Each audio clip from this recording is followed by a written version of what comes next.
pessoal, tudo bom com vocês? Hoje nós vamos concluir a leitura de Quincas Borba do Machado de Assis. Eu estou muito feliz de concluir mais uma leitura aqui do Desafio Literário, aqui no canal.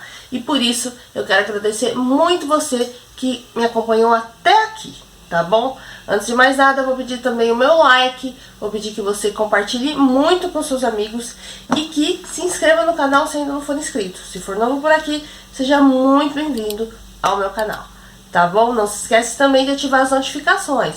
O YouTube te avisa sempre que tiver vídeo novo, tá? Tá vendo essa camiseta lindona aqui, ó? Essa camiseta aqui é da Sugoi, tá? Eu pedi pra eles e eles fizeram pra mim.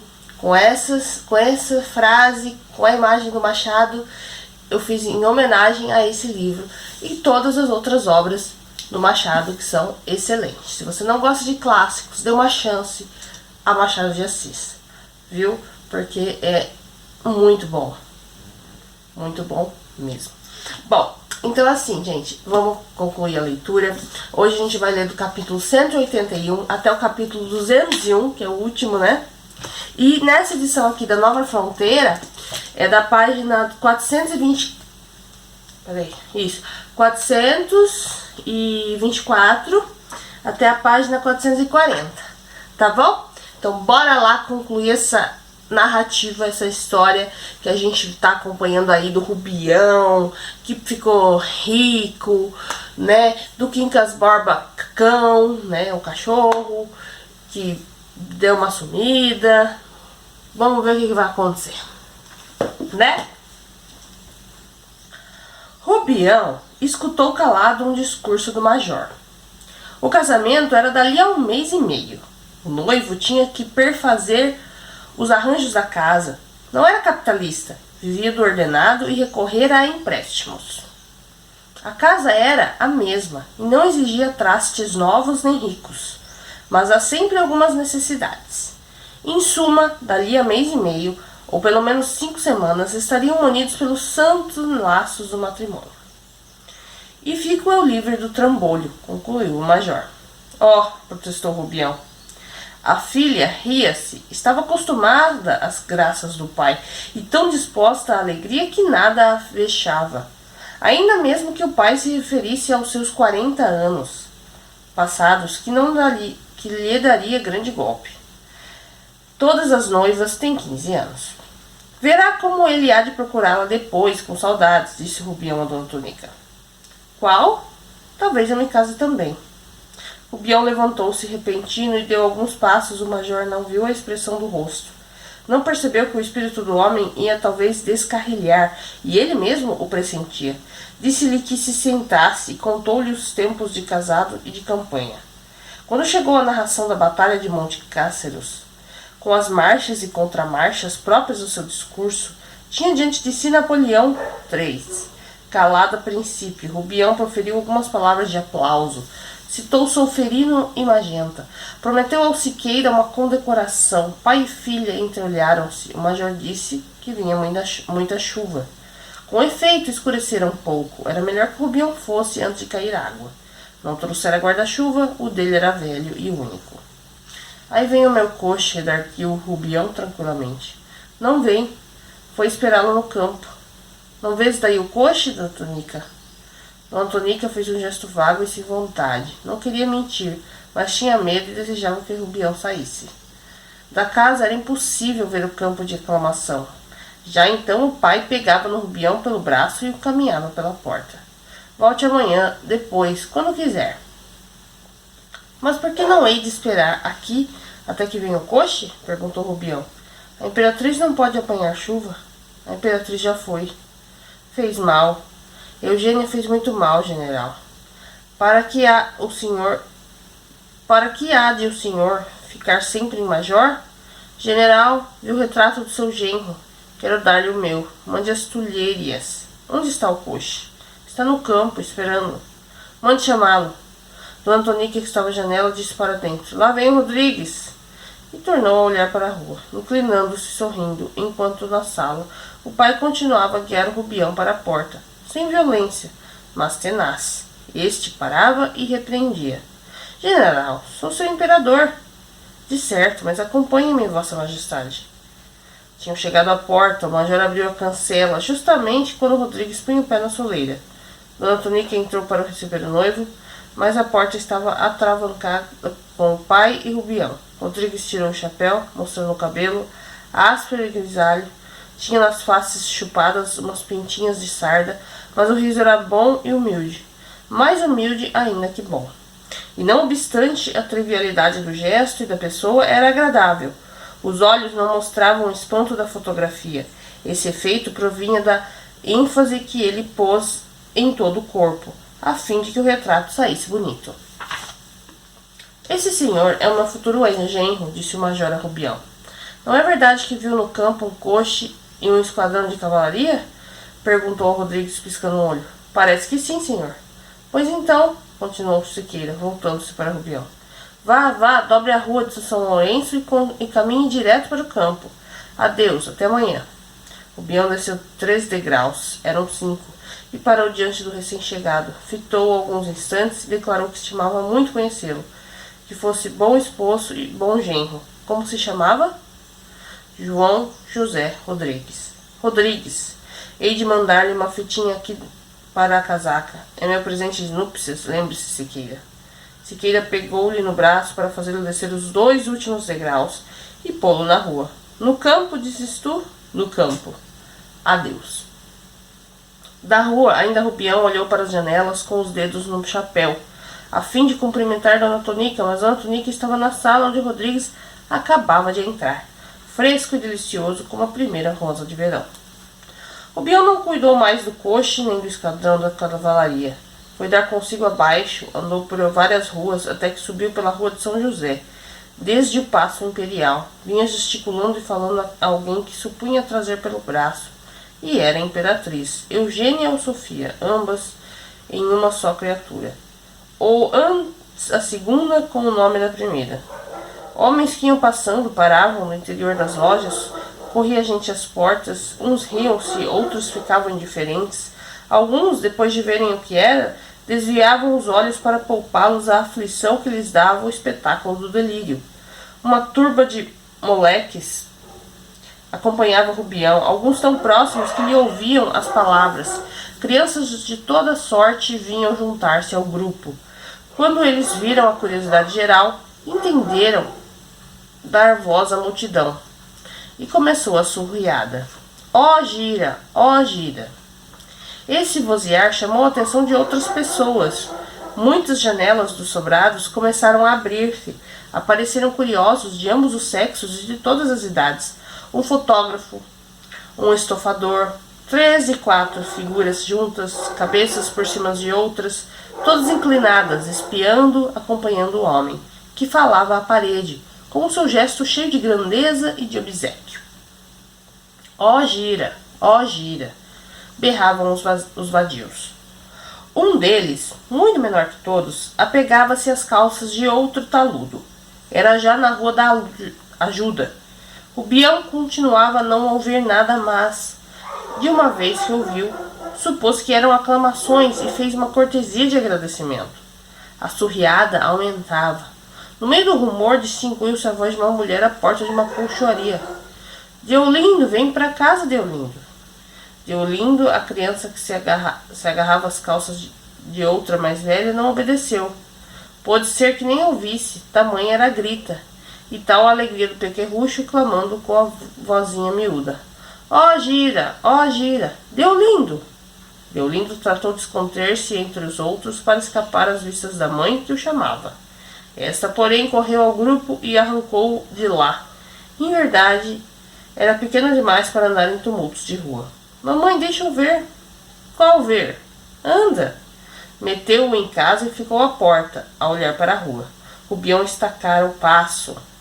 Ela pôde vê-lo bem, com seus gestos e palavras, o peito alto e uma barretada que deu em volta. Os malucos têm graça, às vezes, disse ela sorrindo a uma vizinha. Os rapazes continuavam a bradar e a rir, e Rubião foi andando, com o mesmo coro atrás de si. Deolindo, à porta da loja, vendo o grupo alongar-se, pedia chorosamente à mãe que o deixasse ir também. Ou então que o levasse. Quando perdeu as esperanças, enfeixou todas as energias em um só virtuzinho esganiçado. Ó, gira! A vizinha riu-se, a mãe riu-se também. Confessou que o filho era uma pestezinha, um endiabrado que não sossegava, não podia perdê-lo de vista. Qualquer distração estava na rua, e isto desde pequenino. Tinha ainda 2 anos quando escapou de morrer embaixo de um carro, ali mesmo. Esteve por um fio. Se não fosse um homem que passava, um senhor bem vestido, que acudiu depressa até com perigo de vida, estaria morto e bem morto. Nisso o marido, que vinha pela calçada oposta, atravessou a rua e interrompeu a conversação. Trazia o senho carregado, mal cumprimentou a vizinha e entrou. A mulher foi ver com ele. Quem era? Que era, né? O marido contou a surriada. Passou por aqui? Disse ela. Não conheceste o homem? Não. O marido cruzou os braços e ficou a olhar fixo, calado. A mulher perguntou-lhe quem era. É aquele homem que salvou o Deolindo da morte. A mulher estremeceu. Viste bem? Perguntou. Perfeitamente. Se eu já o tinha encontrado outras vezes, mas então não estava assim, coitado. E a molecada berrava atrás dele. Qual? Não há polícia nessa terra? O que lhe doía a mulher não era tanto o mal do homem, nem ainda surriada, mas a parte que deve nesta ao filho, a mesma criança que o homem salvara da morte. Realmente, como podia o menino reconhecê-lo, nem saber que lhe devia a vida? Doía-lhe o encontro, a coincidência, afinal contentou-se se pôr todas as culpas em si. Se tivesse tido mais cuidado, o pequeno não havia saído, e não entraria na troça. Tremia de quando em quando e estava inquieta. O marido pegou na cabeça do filho e deu-lhe 2 beijos. Você viu a cena toda? Perguntou a mulher. Vi. Eu ainda quis dar o braço ao homem e trazê-lo para aqui, mas tive vergonha. Os moleques eram capazes de me dar uma vaia. Desviei o rosto porque ele podia conhecer-me. Coitado. Nota que não parecia ouvir nada e seguia satisfeito. Creio que até ria. Que triste coisa que é perder o juízo. A mulher pensava na travessura do filho, não a referiu ao marido. Pediu à vizinha que não aludisse a ela e de noite lhe pregou o olho tarde. Meter assim cabeça que, anos depois, o filho endoidecia, era castigado pela mesma troça e que ela cuspia para o céu, indignada, blasfemando. 2 horas depois da cena da Rua da Ajuda, chegou Rubião à casa de Dona Fernanda. Os vadios foram se dispersando, e a pouco, e os claros não se preenchiam. Os 3 últimos juntaram seus adeuses em um berro único e formidável. Rubião continuou sozinho, mal percebido pelos moradores das casas, porque a gesticulação diminuía ou mudava de feitio. Não se dirigia à parede, a suposta imperatriz, mas ainda era imperador. Caminhava, parava, murmurava, sem grandes gestos, sonhando sempre, envolvida naquele véu, através do qual todas as coisas eram outras, contrárias e melhores. Cada lampião tinha um aspecto de camarista, cada esquina uma feição de rouposteiro. Rubião seguia direito até a sala do trono para receber um embaixador qualquer, mas o passo era interminável, cumpria atravessar muitas salas e galerias, verdade é que sobre tapetes, e por entre alarbardeiros altos e robustos. Das gentes que o viam e paravam na rua, ou se debruçavam das janelas, muitas suspendiam por instantes os seus pensamentos tristes ou enfastiados, as preocupações do dia, os tédios, os ressentimentos, este uma dívida, outro uma doença, desprezos do amor, vilanias de amigo. Cada miséria esquecia-se de o que era melhor que consolar-se, mas o esquecimento durava um relâmpago. Passado o enfermo, a realidade empolgava-os outra vez. As ruas eram ruas, porque os passos suntuosos iam com Rubião. E mais de um tinha pena do pobre diabo, comparando as 2 fortunas, mais de um agradecia ao céu a parte que lhe coube, amarga, mas consciente. Preferiam o seu casebre real ao alcaçar fantasmagórico. Rubião foi recolhido a uma casa de saúde, para esquecer a obrigação que Sofia lhe impôs, e Sofia não se lembrou mais da promessa feita à rio-grandense. Cuidavam ambos de outra casa, um palacete em Botafogo, cuja reconstrução estava prestes a acabar e que eles queriam inaugurar no inverno. Quando as câmaras trabalhassem e toda a gente houvesse descido de Petrópolis, mas agora a promessa foi cumprida. O Bião deu entrada no estabelecimento, onde ficou ocupando uma sala e um quarto especiais, recomendado pelo Dr. Falcão e pelo Palha. Não resistiu a nada, acompanhou-os com satisfação, e entrou nos seus aposentos como se os conhecesse, desde muito. Quando eles se despediram, dizendo que já voltavam, o Bião convidou-os para uma revista militar no sábado. Pois sim, sábado, assentiu Falcão. Sábado é bom dia, continuou o Bião. Não faltes, Duque de Palha. Não falto, disse o Palha andando.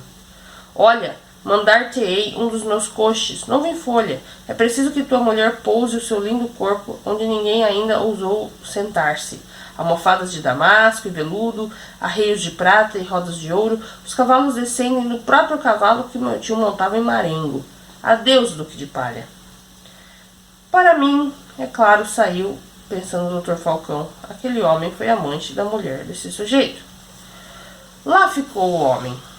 Quincas Borba tentara entrar na carruagem que levou o amigo, e porfiou em acompanhá-la correndo. Foi necessária toda a força do criado para agarrá-lo, contê-lo e trancá-lo em casa.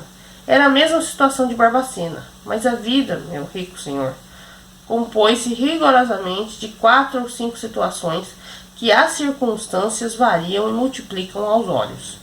Rubião pediu instantemente que lhe mandassem o cão. Dona Fernanda, alcançando o consentimento do diretor, cuidou de satisfazer o desejo do doente. Quis escrever a Sofia, mas foi ela própria ao Flamengo. Mando ver, é aqui perto, propôs Sofia. Vamos nós mesmas, que tem? Já pensei em uma coisa. Valerá a pena conservar a casa pronta e alugada, quando a cura pode prolongar-se? Melhor é deixá-la, vender os trastes e apurar o que houver. Foram ao pé do Flamengo, à Rua do Príncipe, 3 a 4 minutos. Raimundo estava na rua, mas viu gente à porta e veio abri-la. O interior da casa tinha feição de abandono, sem a fixeza e regularidade das coisas, que pareciam conservar um resto de vida interrompida. Era o abandono do desmazelo. Mas, por outro lado, o transtorno dos móveis da sala exprimia bem o delírio do morador, suas ideias tortas e confusas. Ele foi muito rico? Perguntou Dona Fernanda Sofia. Ele tinha alguma coisa, respondeu essa, quando chegou de Minas, mas parece que estragou tudo. Olha, levante o vestido que o chão parece que não varre há um século. Não era só o chão, os trastes tinham a crosta da incúria. Nem por isso o criado explicava nada. Olhava, escutava e baixinho assobiava no apouco do dia. Sofia não lhe perguntou pelo asseio. Estava morta por fugir daquela imundície, dizia a si mesma, e tinha vontade de indagar do cão, que era o principal motivo da visita, mas não queria mostrar interesse por ele nem pelo resto. A trivialidade daquilo tudo não lhe dizia nada ao espírito nem ao coração. A lembrança do alienado não ajudava a suportar o tempo. De si para si achava a companheira singularmente romântica ou afetada. Que bobagem, ia pensando, sem desconcertar o sorriso aprovador com que acudia a todas as observações de Dona Fernanda. Abra aquela janela, disse ao criado. Tudo cheira a mofo. Oh, insuportável, acudiu Sofia, respirando com asco. Mas, apesar da exclamação, Dona Fernanda não se resolveu a sair. Sem que nenhuma recordação pessoal lhe viesse daquela miserável instância, sentia-se presa a uma comoção particular e profunda. Não a que dá ruim nas coisas. Aquele espetáculo não lhe trazia um tema de reflexões gerais, não lhe ensinava a fragilidade dos tempos, nem a tristeza do mundo. Dizia-lhe tão somente a moléstia de um homem que ela mal conhecia, a quem falara algumas vezes. E ia ficando e olhando, sem pensar, sem deduzir, metida em si mesma, dolente e muda. Sofia não ousava articular nada, com receio de ser desagradável. E tão conspícua dama. Tinham ambas os vestidos apanhados, para evitar a mácula da poeira. Mas Sofia acrescentou a essa precaução a agitação viva, contínua e impaciente da ventarola, como pessoa que sufocasse naquela atmosfera. Chegou a tossir algumas vezes. E o cachorro? Perguntou Dona Fernanda ao criado. Está preso no quarto, lá dentro. Vá buscá-lo. Quincas Borba apareceu, magro, abatido, parou à porta da sala, estranhando as duas senhoras, mas sem latir. Mal erguia os olhos apagados. Ia dar meia volta ao corpo na direção do interior da casa. Quando Dona Fernanda fez uns estalinhos com os dedos, ele parou, agitando a cauda. Como é mesmo que se chama? Perguntou Dona Fernanda. Quincas Borba, respondeu o criado, rindo com a voz arrastada. Tem nome de gente, é? Quincas Borba, vai lá, a senhora está chamando. Quincas Borba, vem cá, Quincas Borba, repetiu Dona Fernanda. Quincas Borba acudiu ao chamado, não pulando nem alegre. Dona Fernanda inclinou-se, perguntou-lhe pelo amigo se estava longe, se queria vê-lo. Assim mesmo, inclinada, interrogava o criado sobre o trato do cão. Agora come? Sim, senhora. Logo que meu amo foi embora, não queria comer nem beber. Eu até pensei que estivesse danado. Come bem? Come pouco. Procura pelo senhor? Parece que procura, respondeu Raimundo, tapando o riso com a mão. Mas eu tranquei ele no quarto para ele não fugir. Já não chora. A princípio chorava muito, que até me acordava. Era preciso eu bater com o cacete na porta e gritar para ele sossegar. Dona Fernanda coçava a cabeça do animal. Era o primeiro afago depois de longos dias de solidão e desprezo. Quando Dona Fernanda cessou de acariciá-lo e levantou o corpo, ele ficou a olhar para ela e ela para ele, tão fixos e tão profundos que pareciam penetrar no íntimo um do outro. A simpatia universal, que era a alma dessa senhora, esquecia toda a consideração humana diante daquela miséria obscura e prosaica, e estendia ao animal uma parte de si mesma, que o envolvia, que o fascinava, que o atava aos pés dela. Assim, a pena lhe dava o delírio ao senhor. Dava-lhe agora o próprio cão, como se ambos representassem a mesma espécie. E sentindo que a sua presença levava ao animal uma sensação boa, não queria privá-lo do benefício. A senhora está se enchendo de pulgas, observou Sofia. Dona Fernanda não a ouviu. Continuou a mirar os olhos meigos e tristes do animal, até que este se deixou cair a cabeça e entrou a farejar a sala. Sentira o cheiro do senhor. A porta da rua estava aberta. Ele teria fugido por ela, se Raimundo não acudisse a prendê-lo. Dona Fernanda deu algum dinheiro ao criado para que o fosse lavar e conduzir à casa de saúde, recomendando-lhe o maior cuidado, que o levasse ao colo ou preso por um cordão. Nessa parte acudiu também Sofia, ordenando que a procurasse antes em casa. Saíram. Sofia, antes de pôr o pé na rua, olhou para um e outro lado, espreitando se vinha alguém. Felizmente a rua estava deserta. Ao ver-se livre da pocilga, Sofia readquiriu o uso de boas palavras, a arte maviosa e delicada de captar os outros, e enfiou amorosamente o braço no de Dona Fernanda. Falou-lhe de Rubião e da grande desgraça do loucura, assim também do palacete de Botafogo. Porque não ia com ela ver as obras? Era só lanchar um pouco e partiriam imediatamente. Sobreveio um sucesso que distraiu Dona Fernanda do Rubião. Foi o nascimento de uma filha, de Maria Benedita. Ela correu a Tichuca, encheu de beijos a mãe e a criança, deu a mão a beijar a Carlos Maria. Sempre exuberante, exclamou o jovem pai, obedecendo. Sempre secarrão, retorquiu ela. Apesar da resistência do primo, Dona Fernanda acompanhou a convalescença de Maria Benedita, tão cordial, tão boa, tão alegre, que era um encanto conservá-la em casa. A felicidade é daqui, fê-la esquecer a desgraça da colar. Mas, convalescida e a recente mãe, Dona Fernanda acudiu ao enfermo. Conto restituí-lo à razão no fim de 6 ou 8 meses. Vai muito bem. Dona Fernanda mandou a Sofia essa resposta do diretor da casa de saúde e convidou-a a irem ver o enfermo, se achasse que não lhe ficara mal. Que mal pode haver? Respondeu Sofia em um bilhete. Mas eu é que não teria ânimo de vê-lo. Foi tão nosso amigo, não sei se poderia suportar a vista e a conversação do pobre homem. Mostrei a carta a Cristiano, que me declarou ter liquidado os bens do Sr. Rubião. Apurou 3,2 contos. 6 meses, 8 meses passam depressa, reflexionou Dona Fernanda. E eles vieram vindo, com sucesso às costas. A queda do ministério, a subida de outro em março, a volta do marido, a discussão das leis dos ingênuos, a morte do noivo de Dona Tonica, 3 dias antes de se casar. Dona Tonica espremeu as últimas lágrimas, umas de amizade, outras de desesperança, e ficou com os olhos tão vermelhos que pareciam doentes. Teófilo, que merecera de novo gabinete, a mesma confiança do antigo, teve parte copiosa nos debates da sessão parlamentar. Camacho declarou pela sua folha que a lei dos ingênuos absolvia a esterilidade e os crimes da situação. Em outubro, Sofia inaugurou os seus salões de Botafogo com um baile, que foi o mais célebre do tempo. Estava deslumbrante. Ostentava sem orgulho todos os seus braços e espáduas. Ricas joias, o colar era ainda um dos primeiros presentes de Rubião. Tão certo é que desse gênero de atavios as modas conservam-se mais. Toda a gente admirava a gentileza daquela trintona fresca e robusta. Alguns homens falavam, com pena, das suas virtudes conjugais, da profunda adoração que ela tinha ao marido. No dia seguinte ao baile, Dona Fernanda acordou tarde. Foi ao gabinete do marido, que já devorara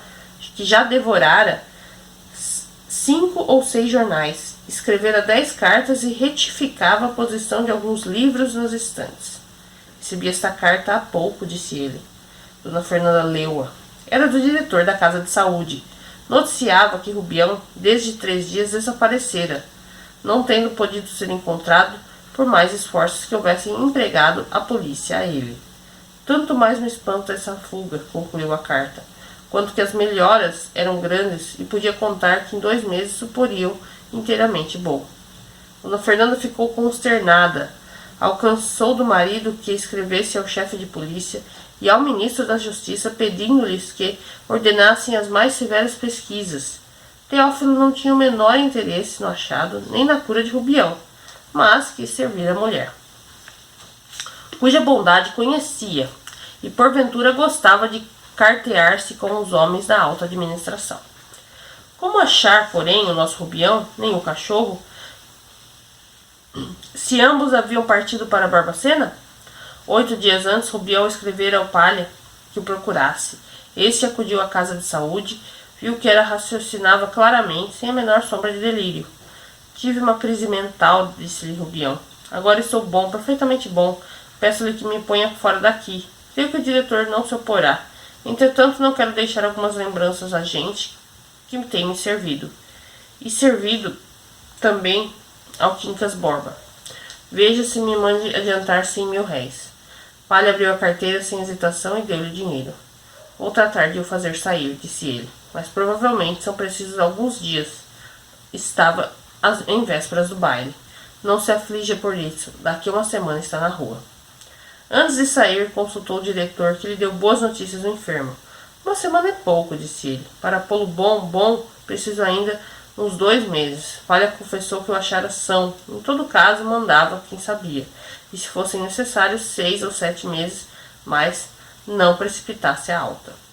O Bião, logo que chegou a Barbacena, começou a subir a rua, que horas chamava de Tiradentes, e exclamou parando: ao vencedor as batatas! Tinha-as esquecido de tudo, a fórmula, a alegoria. De repente, como se as sílabas houvessem ficado no ar, intactas, aguardando alguém que as pudesse entender, uniu-as, recompôs a fórmula e proferiu-a com a mesma ênfase daquele dia em que a tomou por lei da vida e da verdade. Não se lembrava inteiramente da alegoria, mas a palavra deu-lhe o sentido vago da luta e da vitória. Subiu, acompanhado do cão, e foi parar defronte da igreja. Ninguém lhe abriu a porta. Não viu sombra de sacristão. Quincas Borba, que não comia desde muitas horas, colava-se-lhe as pernas, cabisbaixo esperando. O Bião voltou-se e do alto da rua estendeu os olhos abaixo e ao longe. Ela, era Barbacena, a velha cidade natal. Ia-se-lhe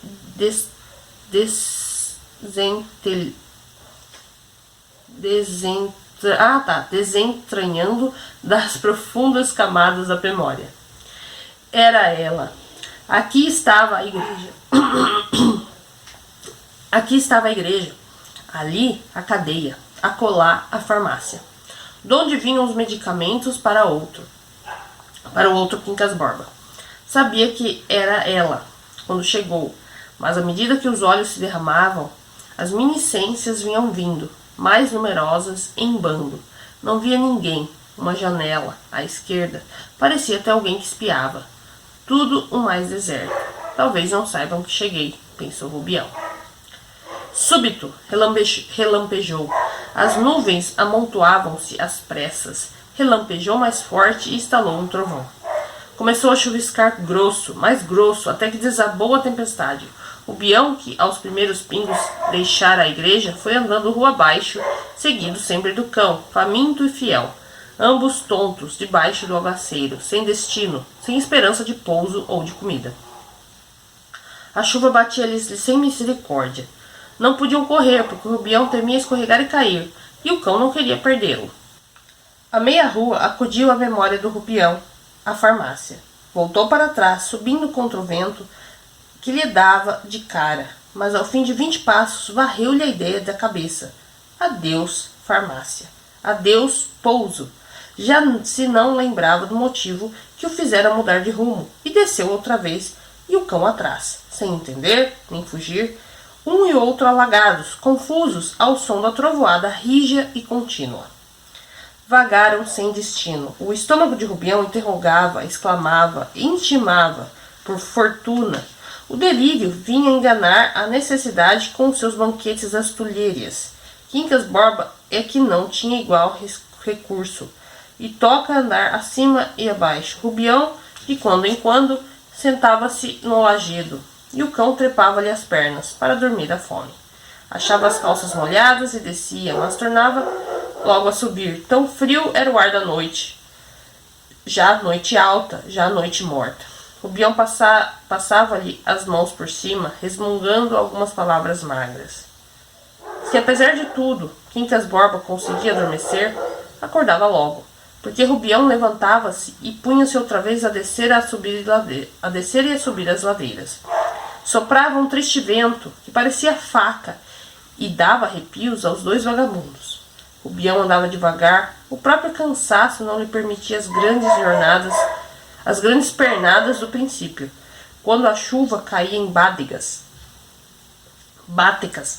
As paradas eram agora mais frequentes. O cão, morto de fome e de fadiga, não entendia aquela odisseia, ignorava o motivo, esquecera o lugar, não ouvia nada, senão as vozes surdas do senhor. Não podia ver as estrelas, que já então rutilavam. Livres de nuvens, Rubião descobriu-as. Chegou à porta da igreja, como quando entrou na cidade. Acabava de sentar-se e deu com elas. Estavam tão bonitas, reconheceu que eram os lustres do grande salão e ordenou que os apagassem. Não pôde ver a execução da ordem. Adormeceu ali mesmo, com o cão ao pé de si. Quando acordaram de manhã, estavam tão juntinhos que pareciam pegados. Ao vencedor, as batatas, exclamou Rubião, quando deu com os olhos na rua, sem noite, sem água, beijada do sol. Foi a comadre de Rubião que o agasalhou e mais o cachorro. Vendo-os passar defronte da porta, Rubião conheceu-a, aceitou o abrigo e o almoço. Mas que é isso, seu compadre? Como é que chegou assim? Sua roupa está toda molhada. Vou dar-lhe umas calças do meu sobrinho. Rubião tinha febre. Comeu pouco e sem vontade. A comadre pediu-lhe contas da vida que passara na corte. Ao que ele respondeu que levaria muito tempo, e só a posteridade acabaria. Os sobrinhos de seu sobrinho, concluiu ele magnificamente, é que hão de ver-me em toda a minha glória. Começou, porém, o resumo. No fim de 10 minutos, a comadre não entendia nada. Tão desconcertados eram os fatos e os conceitos. Mais 5 minutos, entrou a sentir medo. Quando os minutos chegaram a 20, pediu licença e foi uma vizinha dizer que o Rubião parecia ter virado o juízo. Voltou com ela e o irmão, que se demorou pouco a sair a espalhar a nova. Vieram vindo outras pessoas, as 2 e as 4, e antes de 1 hora muita gente espiava da rua. Ao vencedor as batatas, bradava Rubião aos curiosos. Aqui estou eu, imperador, ao vencedor as batatas. Essa palavra obscura e incompleta era repetida na rua, examinada, sem que lhe dessem com sentido. Alguns antigos desafetos do Rubião iam entrando sem cerimônia para gozá-lo melhor, e diziam à comadre que não lhe convinha ficar com um doido em casa. Era perigoso, devia mandá-lo para a cadeia, até que a autoridade o remetesse para outra parte. Pessoa mais compassiva lembrou a conveniência de chamar o doutor. Doutor para quê? Acudiu um dos primeiros. Este homem está maluco.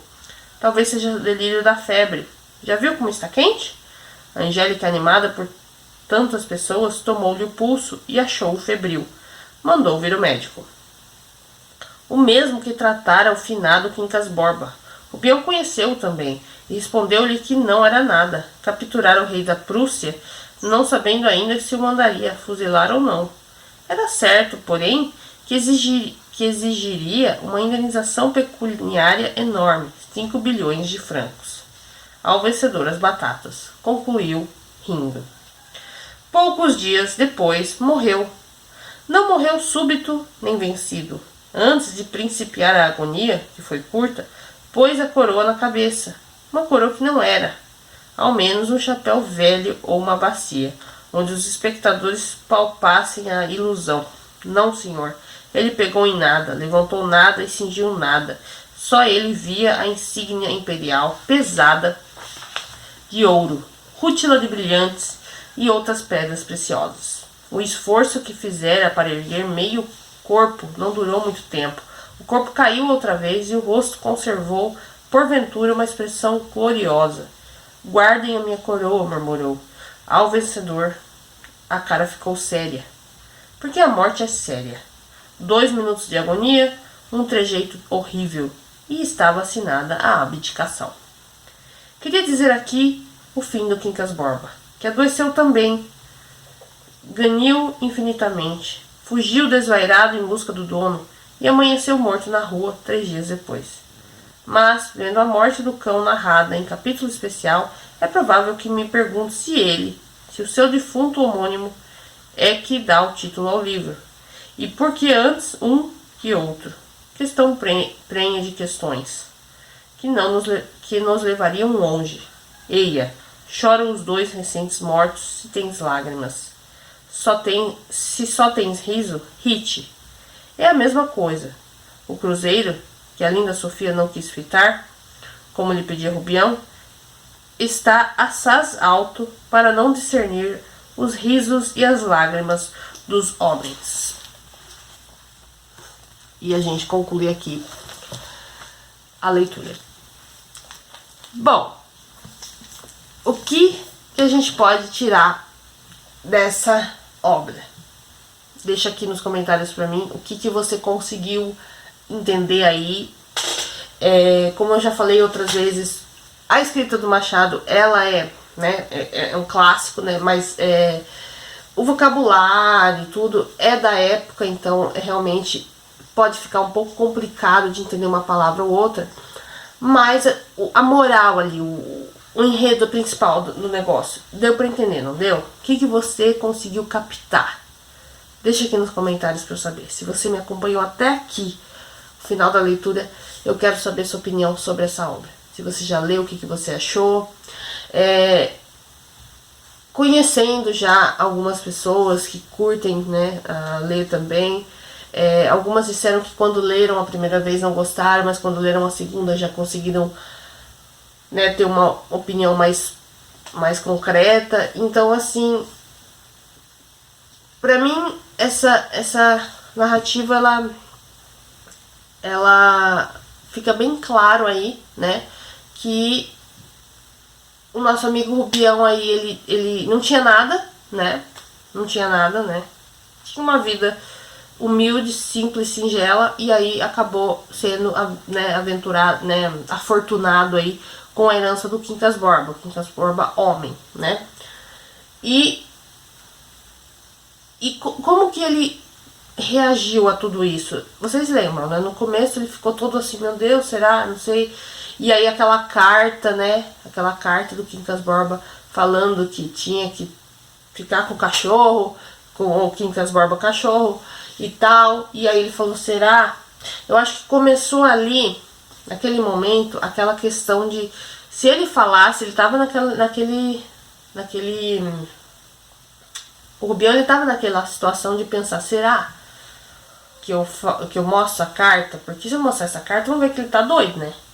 Então, não vou ter direito à herança.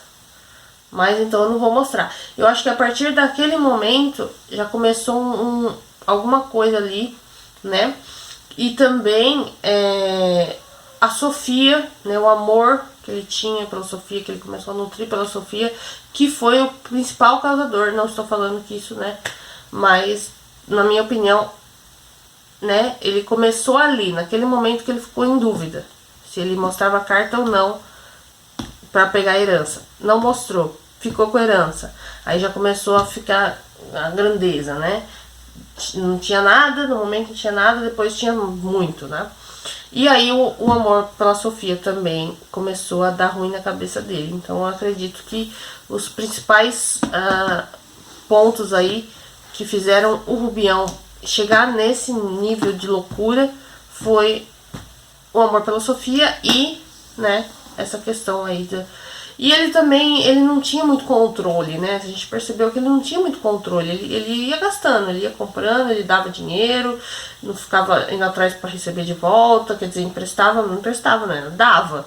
E tipo, né? Que raio de controle é esse? Precisa controlar a riqueza, né? Enfim. E é isso, gente.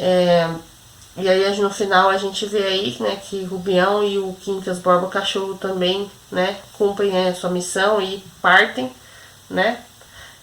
E eu acredito que eu gostaria de ter visto melhor um pouco. Eu fiquei com dó da Nova Nica também, né? Depois de tanto tempo arrumou um noivo, ia casar e 3 dias antes o noivo morre. Que tragédia, né? Que tenso, né? Ela vai morrer sem casar mesmo. Triste. E Sofia e Cristiano Palha, eles se deram bem, né? Esses se deram bem porque né, eles souberam, né, igual eu falei, o Rubião não teve controle nenhum, já Cristiano Palha, ele entendia dos Paranauê lá, então ele conseguiu organizar, administrar direitinho e conseguiu enriquecer às custas do Rubião, porque se não fosse o Rubião, né, encontrar com ele no trem e tal, aquela coisa toda. Na verdade, gente, eu acho que tudo começou naquela viagem de trem, né, porque se ele não tivesse conhecido o Cristiano Palha e a Sofia, ele não teria se apaixonado pela Sofia, né, criado esse amor, nutrido esse amor pela Sofia, mas ao mesmo tempo, vai saber o que podia ter acontecido com o Rubião, né, tipo, será que ele ia, enfim, coisas da vida, né? Essa narrativa deixa bem claro aí que a gente precisa pensar muito, muito, muito antes de fazer as coisas, né? Ter esse controle realmente emocional. A emoção, ela influencia muito nas nossas atitudes. Então, se a gente tá triste, se a gente tá, enfim, né? As emoções que a gente sente influenciam nas nossas atitudes. Pode perceber, se você tá com raiva, se você tá irritado, né, alguma coisa, você às vezes a pessoa não fez nada pra você e você grita com a pessoa fala, ei, o que tá fazendo, né? Tipo, então, realmente as emoções, elas influenciam nas nossas atitudes e a gente percebe aqui que Rubião, por vários momentos, ele fez e depois ele ficou pensando, falou, mas por que eu fiz isso, né? Enfim, mais ou menos isso. E é basicamente isso. Eu acho que faz a gente refletir aí, pensar, pôr a mão na consciência, pensar mais antes de agir, né? Ter mais controle aí com as coisas, principalmente com dinheiro, em relação a dinheiro, né? E é isso, gente. Eu acredito que é uma obra que vale a pena, né? A gente debater aí. Coloca aqui nos comentários pra mim o que você achou, qual foi a sua opinião, tá bom? Eu vou gostar bastante de ler o que você achou daí do Rubião, do Quincas Borba Cachorro, da Sofia, do Cristiano Palha, enfim, de todos os personagens, qual foi o que você mais gostou, tá bom? E eu vou ficar muito feliz com a sua participação, com o seu comentário. Tá, gente? Um obrigado especial para você que ficou até aqui, para você que acompanhou a leitura completa e desde o primeiro dia. Se você caiu de paraquedas aqui e não tá entendendo nada, eu tenho uma playlist desde o começo da leitura de Quincas Borba, tá bom? Então vai lá na playlist e assiste todos os vídeos, tá bom? Assiste um por dia, não tem necessidade de assistir tudo de uma vez, não, maratonar, tá bom? Mas é legal você acompanhar desde o começo a leitura, tá? E eu vou lembrar vocês que em outubro eu já tenho um livro definido para o desafio literário de outubro, que é esse livro aqui, ó, A Mulher na Janela, da A.J. Finn, tá? E esse livro, gente, é um thriller, é um suspense. Então, muito em breve eu vou trazer o cronograma de leitura, ó, já tá tudo separadinho aqui, para não me perder. E muito em breve eu vou trazer para vocês o cronograma dessa obra aqui, tá bom? Tô bem empolgada. E também em outubro, gente, tá especial outubro, hein, ó. Outubro também vou ler para vocês contos do Edgar Allan Poe, beleza? Por quê? Porque o mês de outubro é o mês do Halloween, né? Eu vou trazer também a história do Halloween, enfim, coisas bem bacanas para vocês aqui no canal. Eu espero que vocês continuem acompanhando e um obrigado de novo para você. Tchau, tchau, gente. Até o próximo vídeo, até o próximo desafio literário aqui do canal. Tchau!